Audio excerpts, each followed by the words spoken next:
Hello, everyone. Welcome back to Danger on Delmarva, a podcast that explores the tragedies and disasters that have occurred on the Delmarva Peninsula, an area in the mid-Atlantic region of the United States that encompasses Delaware, Maryland to the east of the Chesapeake Bay Bridge, and Virginia to the north of the Chesapeake Bay Bridge Tunnel, which is not the same thing as the Bay Bridge. My name is Rhonda Franny Jefferson, and I will be your host to take you down the sometimes treacherous paths that wind around Delmarva. Today I will be discussing a tragedy that cost the lives of 81 people. If you are from Delmarva, you might be scratching your head wondering what tragedy I'll be talking about. But no worries, you will soon know all about this event that changed the course of aviation.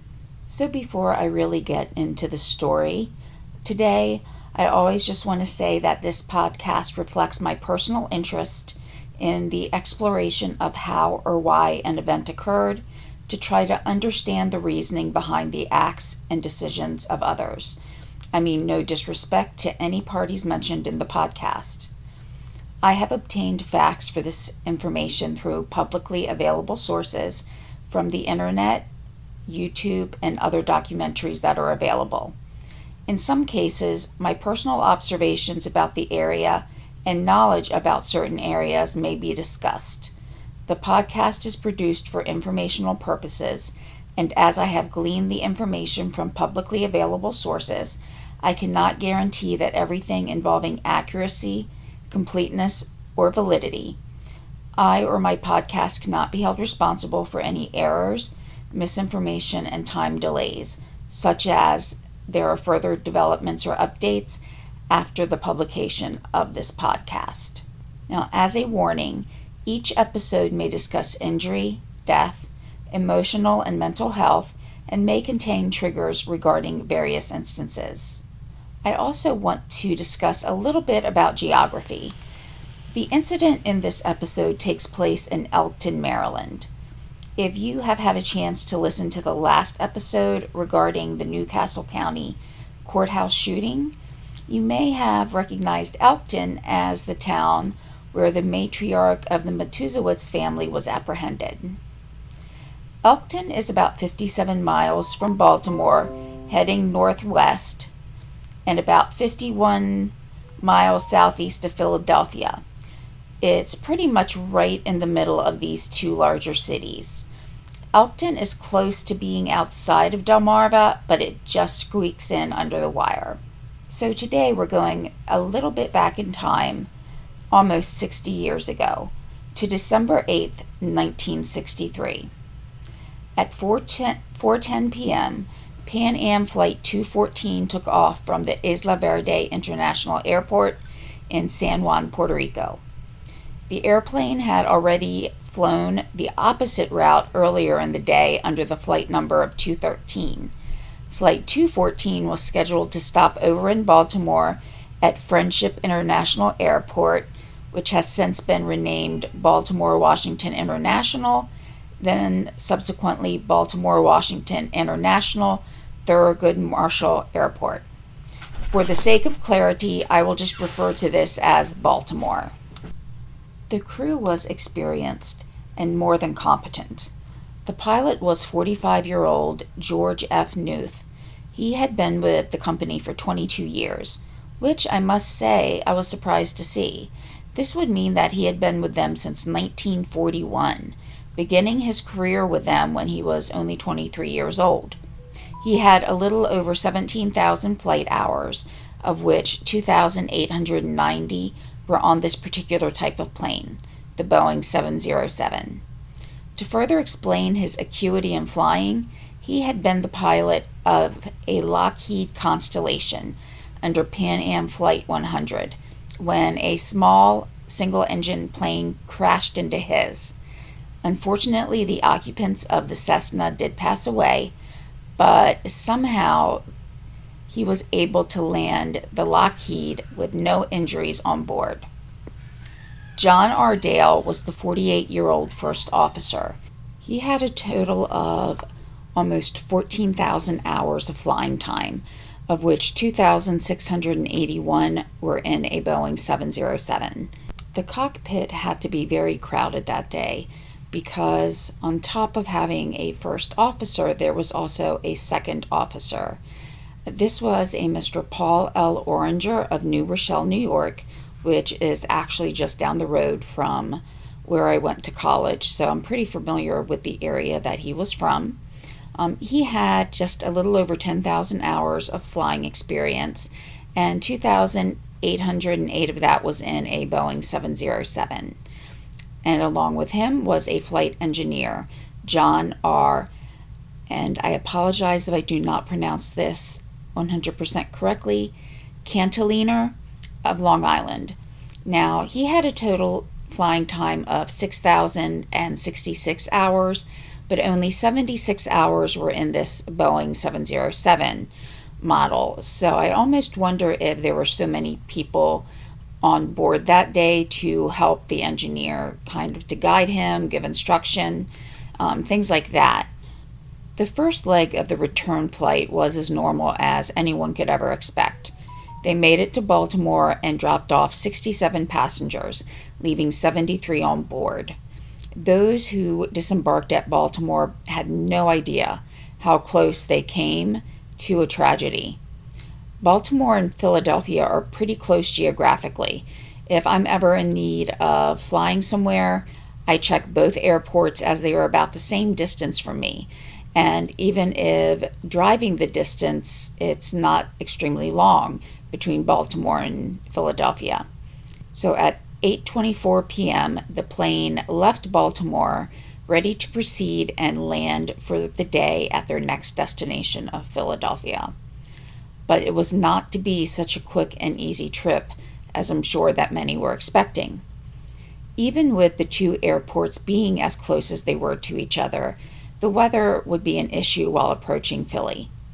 The crew didn't know what to expect with this weather, being provided with a briefing as well as a folder that contained weather forms.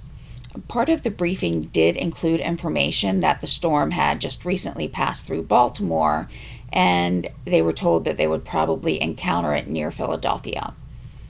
When the crew called in to the Philly ATC, or Air Traffic Control, at 8:42, they were told that the area had severe thunderstorms.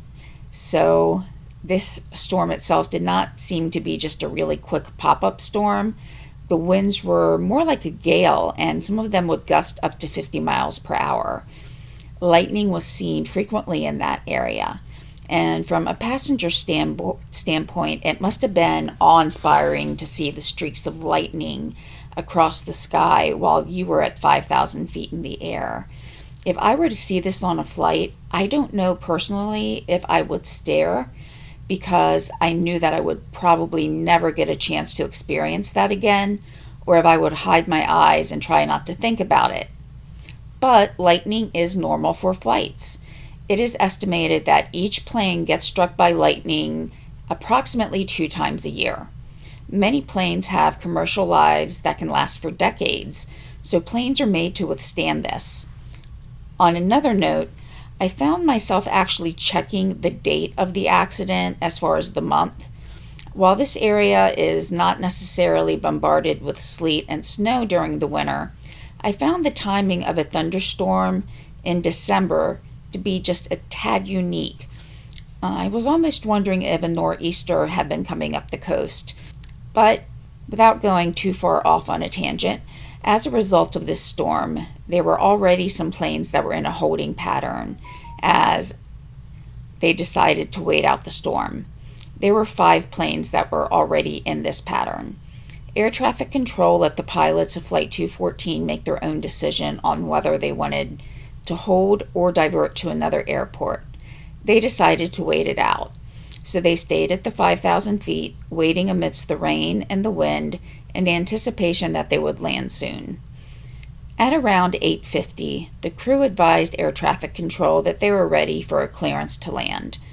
However, ATC said that they would be cleared as soon as they could. After about 8 minutes, ATC received a hasty radio call of Mayday, Mayday, Mayday, Clipper 214 out of control. Here we go. Personally, I do watch a number of engineering and aviation shows. This is probably the most haunting call that I've ever heard. And I haven't even heard the actual recording.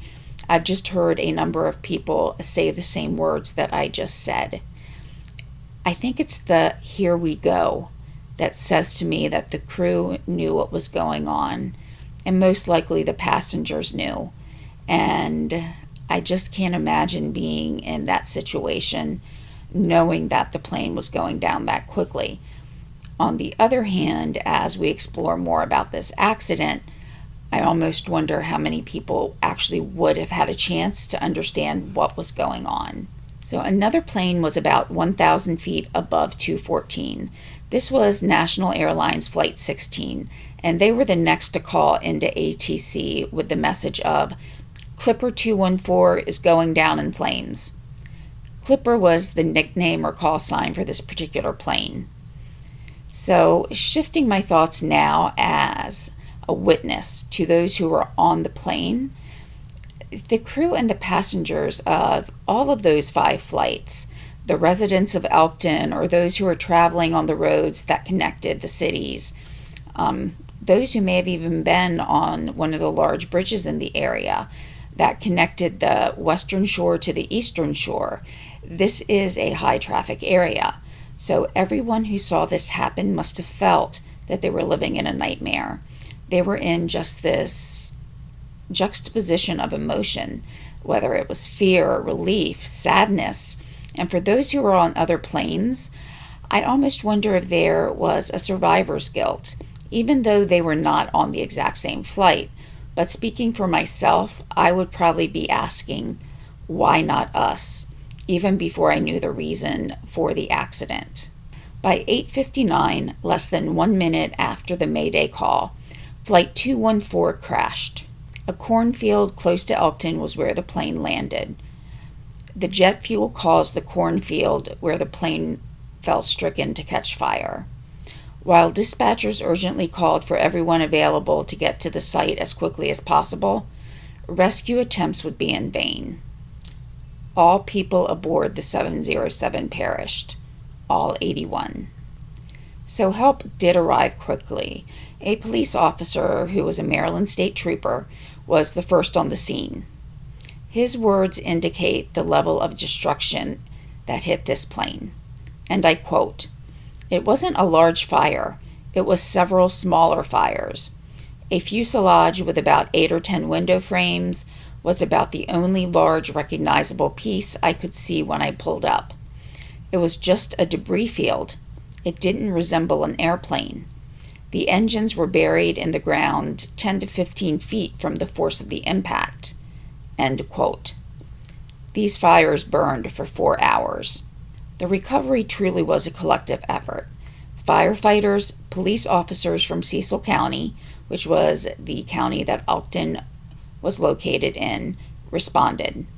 So did other agencies that were equipped to lend a hand in this mass casualty event. The United States Navy Training Center in Bainbridge helped patrol the area to protect the integrity of the scene and to secure the dignity of the lives that were lost. Then, as now, it was expected that people would come to witness the recovery, seeking a piece of information or a piece of debris that they could obtain where no one else could. Sadly, the occupants of the plane did finally make it to Philadelphia, but it was to the National Guard Armory, where a makeshift morgue had been established. Of course, family members showed up to see and to identify their loved ones. It is here that I think of another air crash that I've watched a video on, and it's one in which I can't recall the flight number, but when the medical examiner in charge was given the podium to speak at a press conference, he was really at a loss for words. It was a place that he did not want to be, and he really didn't know what to say to these family members. This was also a very, very destructive accident that made identification very difficult. And so, to paraphrase what he said, once he took to the podium, he just simply told them that they would never see their loved ones again. He wanted to be delicate, but at the same time firm. The family members needed to understand what was going on and what the next few days, weeks, and months would even look like. That unfortunately they would not be able to identify their loved ones. So that had to be truly heartbreaking for him. He may have given notifications of death or had family members come in to identify family members before, but to have, that many people on a flight have an accident where that many people would not be able to be identified had to be heart-wrenching. And this was a similar situation with Pan Am Flight 214. The victims would not be able to be identified just by looking at them. At the time before DNA, they had to explore avenues of identification. So they used fingerprints, dental records, sometimes even personal objects to ID everyone. The investigation began behind the 8 ball, so to speak. The crash was not localized at one particular point. While the crash sites were relatively close to each other, the debris, with pieces both big and small, had left a trail of destruction in its wake. Even without the report from National Airlines flight that the plane had exploded, the crash itself would have indicated that the plane had broken up in flight. That is always a starting point for investigators to determine whether or not a plane fell in one piece or if it had broken up before it ever hit the ground. If the 4 corners, that's the nose, tail, and 2 wingtips, are not close to each other, that indicates that something tore the plane apart. From that point, investigators need to determine why it came apart. I really don't know the terminology that investigators may use, but I understand it as internal and external factors. I would say internal factors would mean something that's naturally aboard the plane, such as a part that malfunctioned or human error by a pilot. But external factors would be something that's happening outside. Even if it's something that opens the plane up, such as explosives or fire. These are things that aren't naturally on a plane. And back then, people could actually still smoke on planes. And it would not have been the first time that someone put a cigarette out in, say, a trash can in the bathroom and a fire started. That was actually, unfortunately, somewhat commonplace in that time. So having a determination of whether or not a plane fell as one piece or in different parts would determine the course for the investigation. So for this one, it was the left wing that would tell the story of the flight's destruction and the surrounding destruction that caused a massive 40-foot wide hole in a road. It shattered windows of a nearby home, and it left just a swath of burning jet fuel throughout the region. So at this time, instead of the current NTSB, or National Transportation Safety Board, there was a Civil Aeronautics Board, or CAB. Though not explicitly stated in any of the sources that I've read, I would imagine that they were able to get to the location pretty quickly, usually taking somewhere around a 2-hour drive to go from Washington, D.C., which is where they were dispatched from, to Elkton. As is the case with investigations today, the investigation team consisted not only of the core team of CAB agents, but specialists within the direct aviation world took part. So in order to assist with the specific attributes of the crew, of the flight, of maintenance, and construction, representatives from Boeing, Pan Am, the Airline Pilots Association, Pratt & Whitney, who made the engine, the FBI, and the FAA all took part. I can only imagine what the conversations between all of these agencies must have been like, along with these individual companies. This investigation was also not the norm for the time. The cost of an average investigation usually was about $10,000 at that time, but this one cost about $125,000. Those were just of CAB funds, not to mention any other funds spent by any of the other agencies. Today, respectively, those amounts would equal around $85,000 and $1,060,000. Now, before we start to review the findings, I think it's important to review the layout of the plane, more specifically the fuel tanks. This plane had also just been refueled not too long before the accident, with over 27,000 pounds of fuel being added to what had already remained in the tanks. And this particular model had a few different tanks. While the plane was being refueled, it was also inspected, and things appeared to be normal with no concerns. So starting with the left side of the plane, there were two tanks, called the Reserve Tank 1 and Main Tank 1. This was mirrored to the right wing with Reserve Tank 4 and Main Tank 4. Under the fuselage itself was the center tank. The tanks held a mixture of two different types of jet fuel, types A and B. Type A is basically just kerosene. Now type B is kerosene with a mixture of gasoline. This is beneficial when temperatures are extremely cold. Now, if you'd like to see a chart with the breakdown of the percentages and what type of fuel was in each tank, it will be with the link called lessonslearned.faa.gov. If you are new to the podcast, I always do put all of my sources in the description of the podcast notes so that you can always link to them and read them if you want more information, and of course to give credit to those who have done research prior to me. Now, this particular plane was actually the oldest jet within the whole U.S. fleet. So at this time, the jet as we know it was relatively new. This plane was only about 5 years old. However, it did have a history of at least one major incident. While in France, the plane was taking part of a training flight over France. And honestly, if I had known about this history before I were to have boarded a plane like this, I think I would have been hesitant. While on this training flight, an engine fell off. So hearing that at any time really makes me concerned about, the sturdiness of at least the one wing. But the plane was actually fixed and put back into service. What had occurred was there was an unplanned spin when the training flight was to get to a lower speed.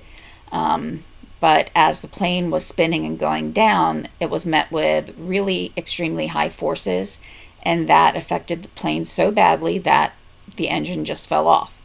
Now, getting back to the incident in Elkton, the investigators had a number of witnesses. I'm going to quote the breakdown of what the witnesses reported they saw, and show how there are discrepancies sometimes in eyewitness testimony. So there were about 140 witnesses that were interviewed.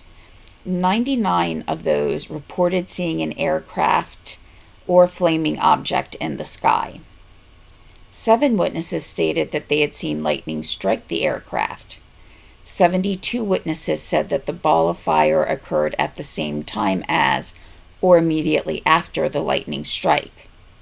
23 witnesses reported that the aircraft exploded after they had seen it ablaze. So there is some contradictory information, and because these witnesses were being asked a number of different questions, they could be included in this response more than once, depending on if they were asked multiple questions in regards to what they saw that night. Now, the investigators were facing this other hurdle as well. The flight data recorder had faced forces that it was not built to withstand. I think that when we hear something like the black box, which by the way is misnamed, it's usually a brighter color so that it's easier to find, we think of this indestructible box that cannot be damaged. But, about with everything, there is a limit in which something can be built to withstand. And These boxes are built to withstand up to 100 times the force of gravity, and this recorder faced twice that. So that means 200 times the force of gravity. But somehow, and thankfully, they were able to still get about 95% of the data from the recorder. Now, undertaking of the debris collection and removal was also massive, and I think that given the disbursement of the debris, it was completed in a relatively short time. It took 12 days to collect the wreckage, with 16 truckloads being transferred to Bolling Air Force Base, the location that the CAB would use as a base or staging area to try to put the wreckage back together in hopes of coming to an answer as to what took the flight down. Looking at the debris with damage to the actual structure to the metal, where the aluminum was actually melting, it was clear that there had been a fire on board. After further examination, metal on the wing showed an outward curve to holes in the metal, showing that the explosion came from within.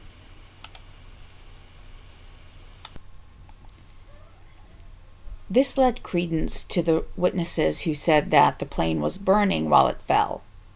Location 0, if you will, was a left wingtip. This was found a little further away than much of the other debris, at about 3 miles from the main wreckage site. The investigators considered that turbulence brought on by high winds could have caused some type of damage to the left wing and caused a failure, but none of the other planes reported any issues with this.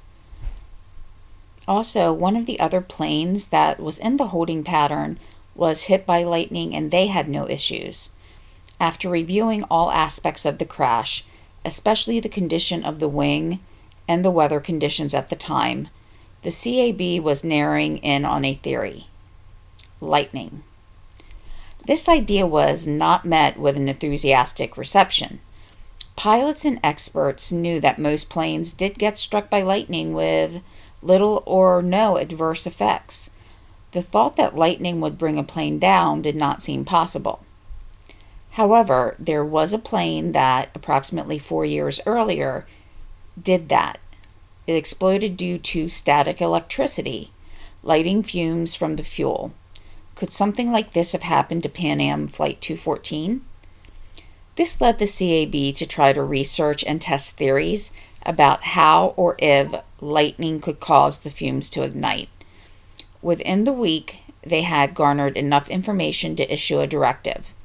So, a directive is mandatory, not optional, to install static electricity dischargers on Boeing jets.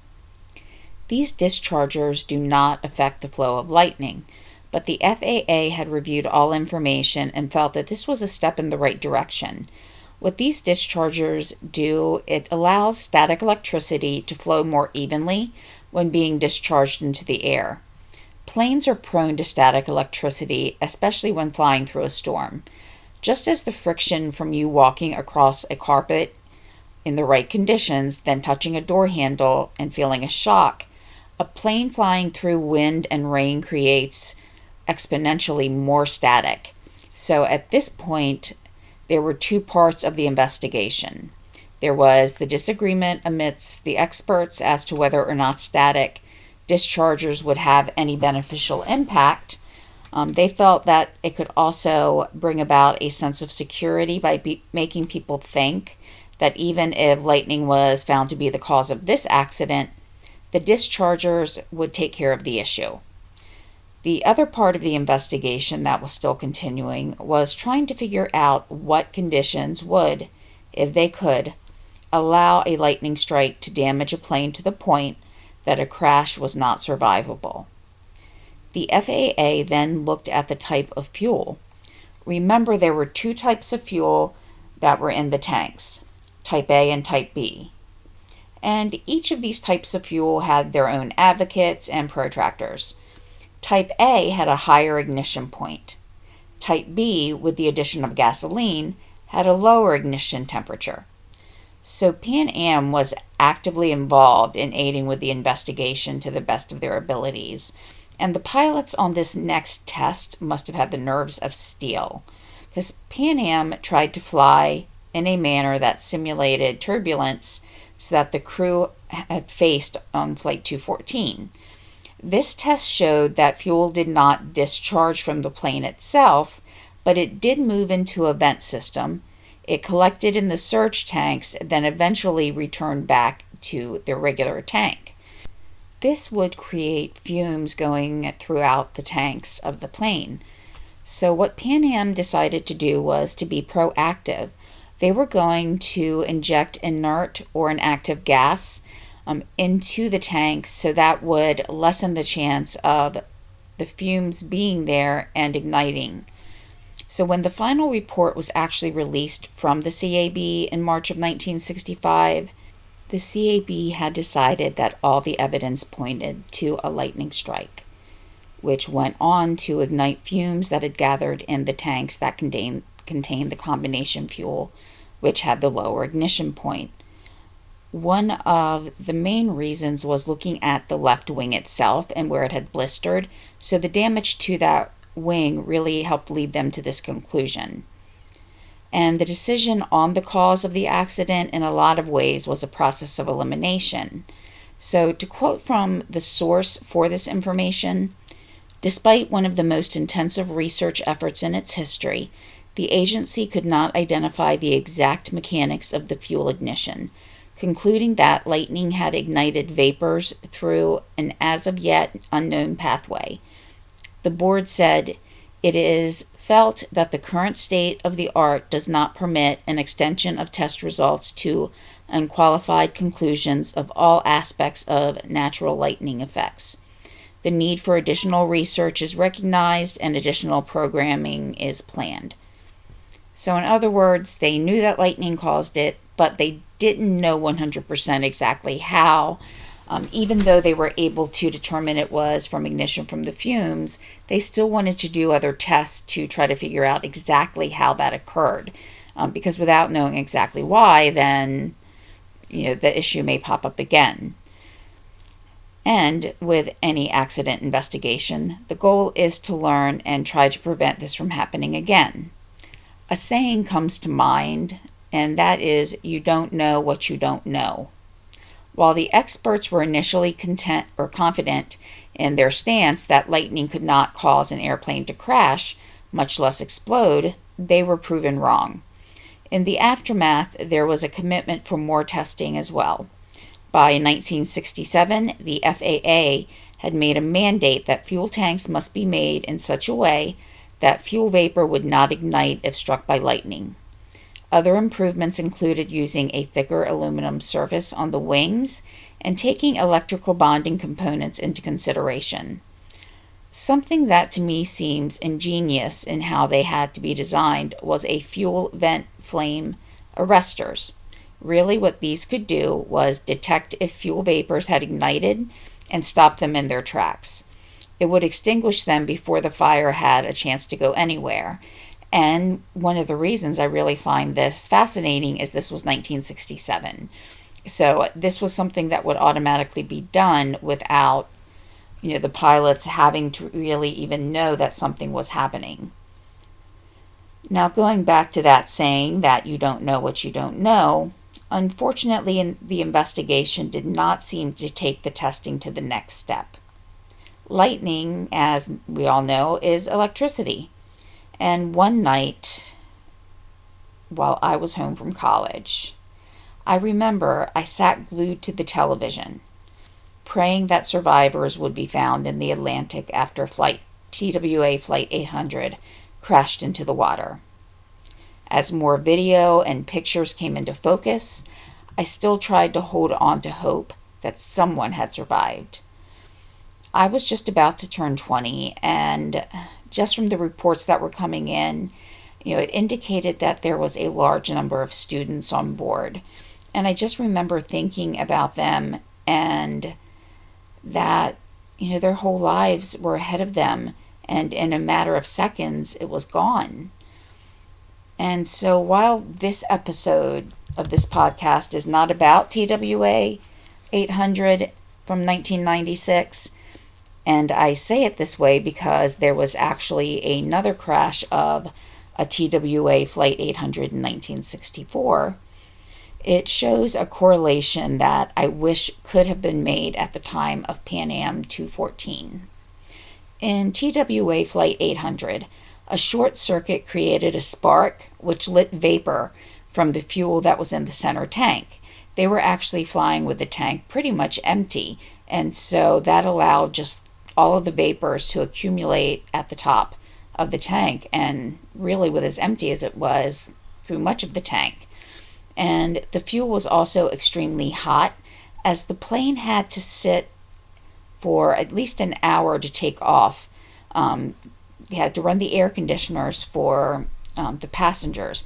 What had occurred in an attempt for security is if a bag was checked and the passenger itself was not on board, then the plane could not take off.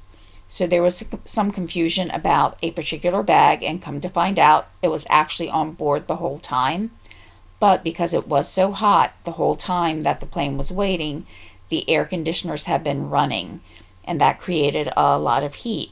So while this situation is not exact, it seems that some lessons were forgotten.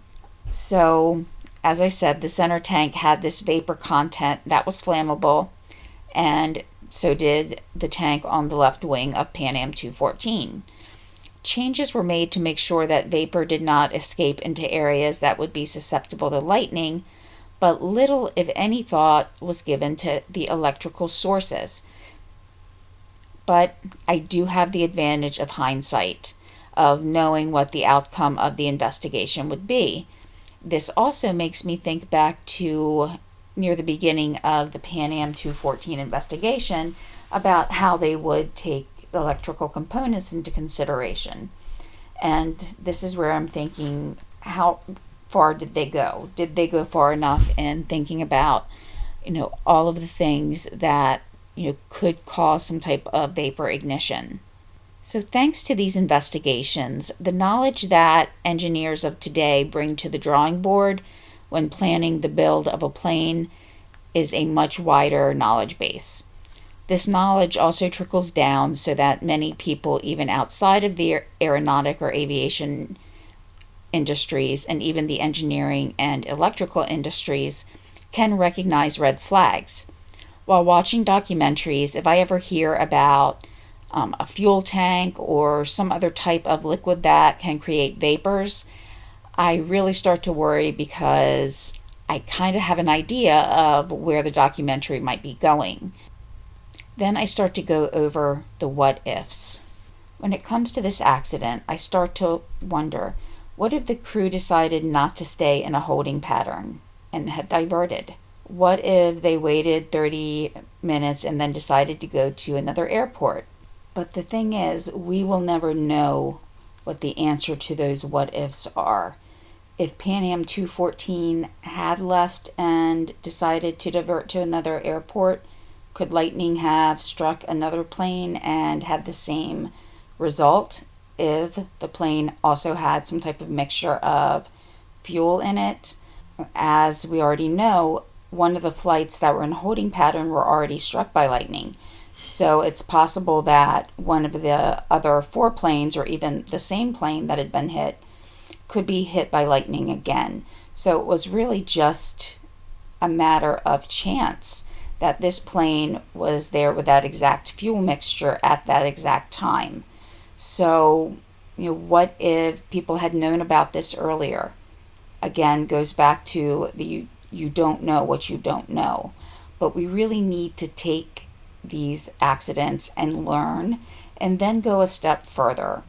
Because even if I sound a little bit critical about the flight or TWA Flight 800, it really makes me think that if someone had maybe gone 2 steps further, that, okay, we have static electricity covered with the dischargers, we have lightning covered as far as igniting the tanks, but what about the internal factors? Those things that I was mentioning that are intrinsically part of the plane or the mechanics of the plane. Why then did no one really look at the electronic system within each plane? But we will never know what the answers to that will be. Would there be something that was so far out of the scope of understanding that at some point the accident could have still happened?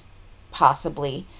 But, looking at this from someone, who's seen documentaries, and I'm living, a decade or more after these events, and in the case of Pan Am 214, 60 years almost after the event, I do have that gift of hindsight and know, what factors to look out for. So I just really look at these accidents and hope that the lessons learned do carry on, because people died in this accident, and with every accident, aviation is made safer.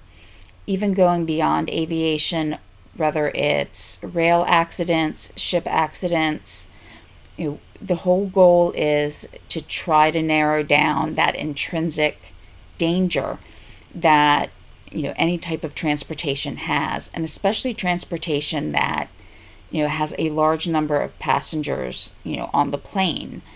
We really need to kind of step up and make sure that we cover all the bases. And what I hope someday is taking the information, the engineering, everything that the investigators look at for in other types of accidents, and be able to bring that to the everyday car, bus, subways, because that's where the majority of people actually use for transportation. It's just when there's an airplane accident, it's usually a larger loss of life and it makes the news. But with, again, each accident, I would like to be able to see at least a little bit of that knowledge and understanding be able to be put forth into other areas. And as long as we keep studying these accidents, then there's always that possibility. There are probably things that have gone on in other industries, such as the automotive industry, that we don't even know about, that came to be because of investigations of other types of accidents. So we really need to pay respect to those who've lost their lives to make our traveling experiences much safer. So here ends this episode of Danger on Delmarva today. I do have a little bit of exciting news. Until I get the dates and everything actually settled, I will be doing a kind of a collaboration with another podcaster, and I find that very exciting. Also, I did a email interview, so not a verbal interview, for a publication based in Delaware. So once that comes out, I'll link that into the description of the next episode, after it's produced, as well as put that on the Facebook page. And as always, with, any of the sources, again, I'll make sure that I put them in the description in case you want to read more. I also want to kind of give a shout out to, it's a YouTube channel, Mini Air Crash Investigations. I absolutely love that channel. I've never really had a chance to communicate with the person who, owns and creates everything on that channel, but you can tell that he really, really loves the topic. And so when I was looking through and trying to find information on Flight 214, knowing how far back and how old the accident was, I wasn't sure if there would be anything on YouTube. And I've seen every single one of his episodes at least once, if not twice or three times. And so I was pretty sure he had it. And sure enough, there was an episode, and it really helped me understand some of the technical jargon, some of the ways that he explained things in regards to the tanks. So I will definitely leave that as a link as well, because going through the research, there was a lot more that I found as far as, numbers, things like that in the written word, but the way that the creator on Mini Air Crash Investigations explains things, and really breaks it down, it really makes it understandable for those of us who are not in, any engineering or aviation field. So I definitely suggest, taking a look at that channel if this is something that you're interested in. And I always just, I want to ask that if you really do like this channel and some of the things I go over, just, if you're on a podcatcher that allows comments, allows reviews, please go ahead and review that, or leave a comment. What that does is help the algorithms kind of see the podcast a little better and help other people find it. So I would really, really appreciate it if you could do that so that the podcast could grow. And I appreciate everyone again taking some time out to listen to stories about Delmarva, where I'm from. And I hope everybody has a good rest of the week. And I'll talk to you soon.